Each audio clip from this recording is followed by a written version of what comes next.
This is Jeff Bird, and you're listening to Radio Mysterium. Today we're going to look at some Illuminati movie symbolism. Let's jump right in. This is from the new Star Trek movie, Into Darkness, and over Spock's shoulder there you can see the 9 embedded in the 11. You can see the 2 towers and the 9 inside, subtle 9/11 reference there. Then on a scene with a photon torpedo you can see CF6660.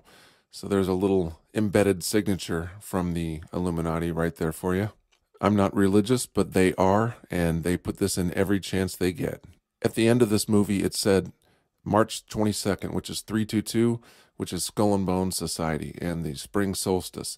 They are also giving you their signature, which is a Heil with the hand up, and the single eye symbolism, which is another Illuminati giveaway.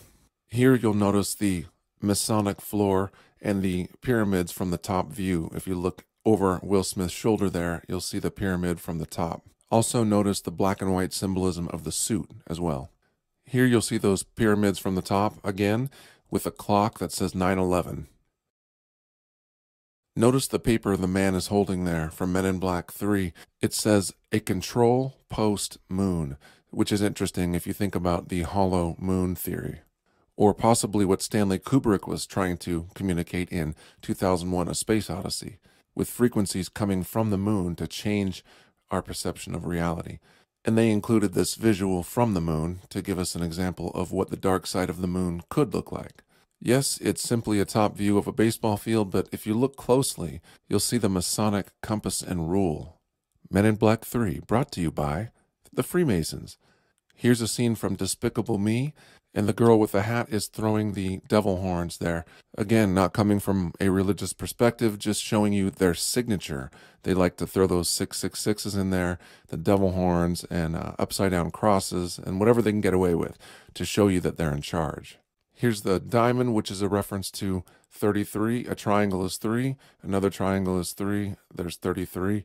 Also, there's what looks like a G in the middle of the compass and rule, hinting at that geometry.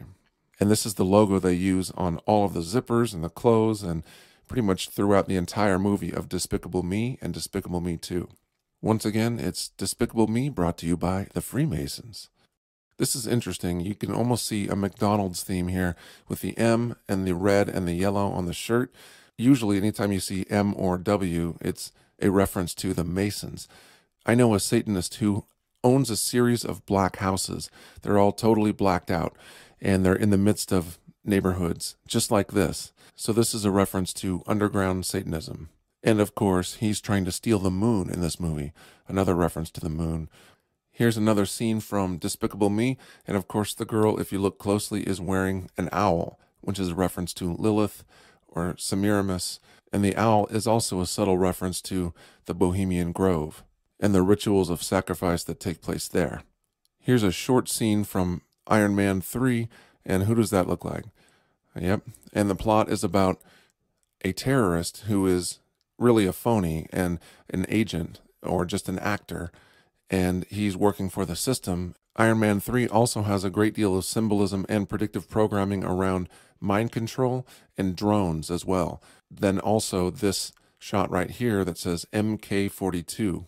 Not only is 42 a very occult number, but you see the ever-present MK, which refers to mind control, K being the German K. But the more recognizable reference here is MK Ultra. You can see another MK reference here with a machine that looks like a mind control machine, and you see the letters MK right there. And here's the main character of the movie Epic, and her name is MK, Mary Catherine, but she goes by MK, and they make a point of that over and over in the film.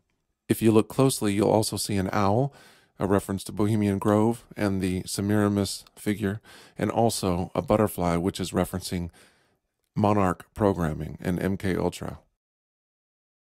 And these are unicorns, I'll give you that. But even for unicorns, that's pretty scantily dressed right there for a kid's show. Interesting. And then there's an apple, the universal symbol of temptation, on the desk there. Notice he's making the 666 with his fingers. This is also a reference to mind control and a trigger, a well-known trigger for mind control and hypnosis.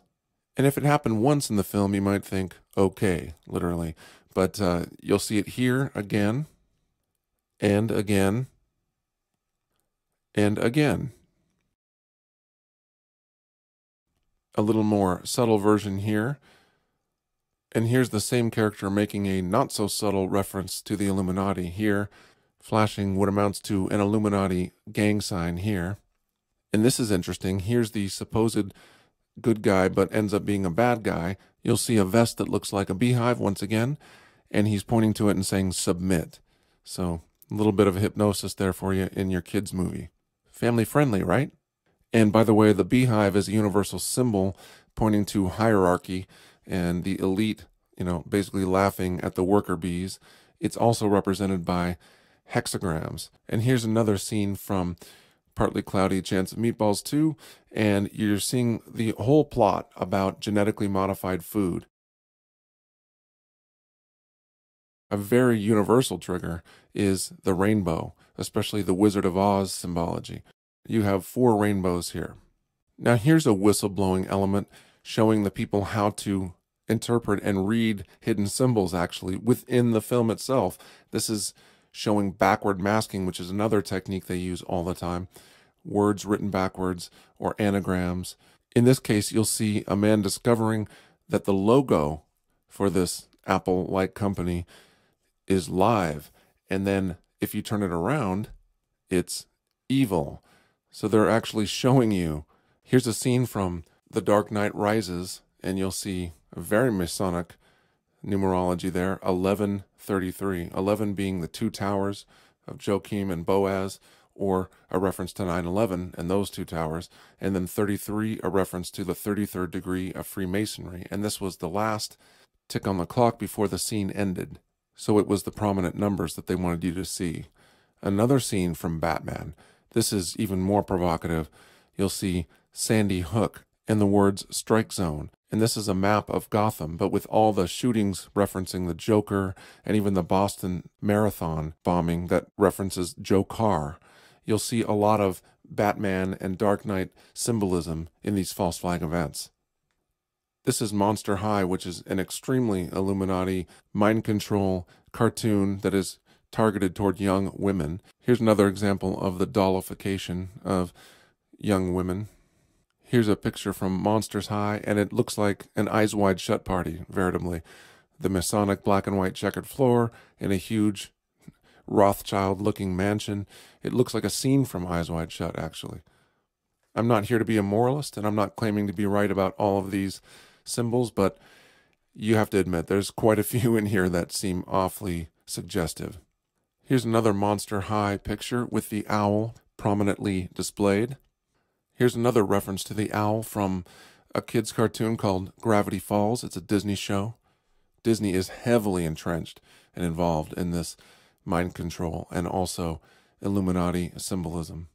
And look at the carpet or the rug that the kids are walking on in Gravity Falls. You'll see the all-seeing eye in the pyramid. You'll also see the man behind the counter wearing a Shriner's fez, which is, of course, a Masonic reference to the 32nd or 33rd degree of Freemasonry. Here's more references to the all-seeing eye from Monsters University. And here's another M in the logo. You'll see them everywhere. W's and M's you'll see. And again, W is just an upside-down M. They use the backward masking thing. They do this all the time. You'll see the triangles below, which is referencing 33. You'll see the M, which is referencing Mason. And you'll see the all-seeing eye in the logo itself. And finally, I'll leave you with this. Another reference to 33 and the triangles embedded in the roof there. And you'll see we scare because we care, which is also an allusion to the fact that they use fear as their greatest control. Ordo ab chaos, which is order out of chaos. So this is just some of the symbolism that I found in various movies, kids' movies, and also full-length feature Hollywood films. And keep your eyes peeled because they hide it in plain sight, my friends. This is Jeff Bird with Radio Mysterium.